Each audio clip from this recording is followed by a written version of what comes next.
Hey everybody, I'm David with Bolivar Live, and I'm here with Chandra with Aran Franklin, and we're going to touch on something today because Chandra, you and I were talking, and a lot of people are adding different amenities. They're going in. We've been through Ike now. The houses, some of them are getting remodeled or upgraded, and a lot of people are putting in different things. Uh, Due to lifestyle change, maybe they've got it in the rental pool, but weight on your floor. You and I were just talking about someone wanting to put in an aquarium or a wine rack, and say the wine rack is 16 inches wide by, or 12 inches wide by a foot deep, but it's from floor to ceiling. Now you have some weight on that. That's right. And depending on where that fell on the floor, that could actually fall in between your floor joists. That's So right. the only thing holding that up is a piece of 3/4 inch or 1 inch or inch and a quarter, depending on when the house was built, sheathing or plywood or decking. That's right. That's not enough. No, when it's you're absolutely. concentrating that weight in It's that probably not area. even if it's probably not even enough if you had one floor joist underneath it. Right. And that's one of the things that we're seeing is a lot of people are wanting to make improvements. They're wanting to, upgrade their house. They're wanting to put in stuff for their kids, like maybe a pool table or something. They want to upgrade their bathroom and put in a new, cast iron tub, or they want to add a wine rack that's going to be floor to ceiling. Well, that takes up, less space, footprint space, but it concentrates a lot of load in one area. Same with fish tanks. You don't think about it, but fish tank is a big block of water. And we had a client that did like a floor to ceiling fish tank, and it's like we have to design this whole floor system. And typically in Bolivar, we do kind of the minimum requirements for windstorm, but when you start getting into things like that where you're adding in higher loads outside of just the normal floor loading, you really need to let somebody really look at that, because you don't want to have a structural failure or poor performance over time. It's really important that those things are well supported so that it serves its purpose and it's safe for everyone. Well, the other thing people are doing down here, and it's the easiest thing to get in some kind of pool or something, is they're putting hot tubs on their deck. Yeah. And that's nice because you don't have to go downstairs to enjoy it. But decks typically aren't made for that weight. They are not. I've seen a few where they put hot tub and it's like 3 or 4 times the joists underneath than you typically, or it goes from a 2x12 to a 4 or 6x12, depending on how it's laid out. And so, but all that can be done. Absolutely. You just have to know about it, That's right. And you brought up something a while ago. If you're going to add on something, and say you're putting in a hot tub, but you want it ground level, you may want to think about a detached deck, because that joist for that is going to be lower. And if you attach that to your existing house and deck, then your insurance is going to change, because your lowest horizontal member is going to be lowest lower. horizontal member changes, and 3 foot down here is a whole lot of difference. It is.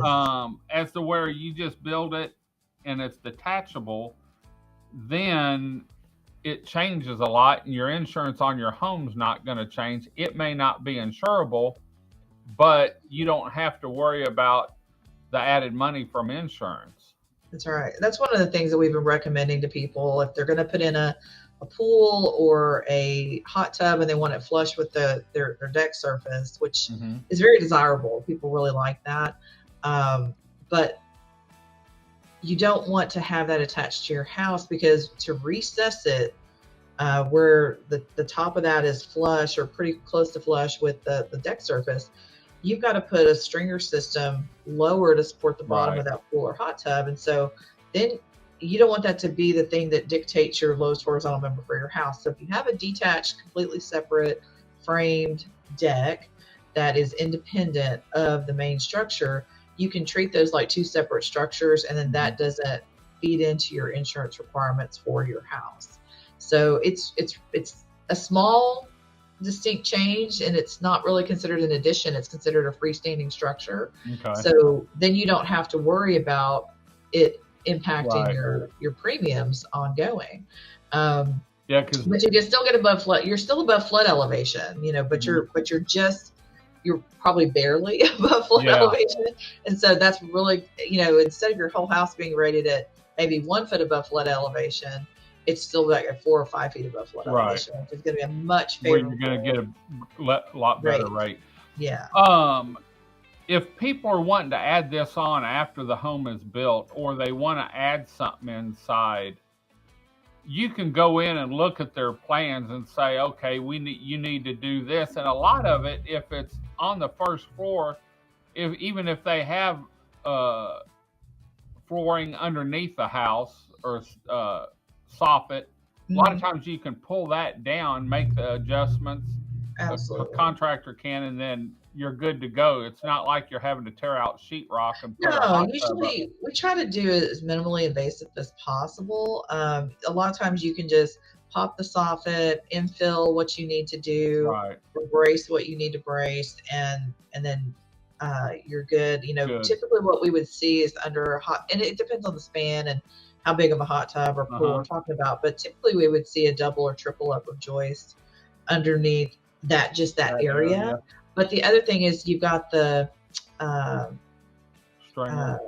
stringers would have to maybe be upgraded a little bit too, because they're taking a lot more weight from that area concentrated on the stringers. So those two things can be managed underneath. If it's something that's higher up, like say a pool table on a second level, we would have to get a little bit more creative. Maybe it's better to pull the floor up than it is to pull the ceilings down.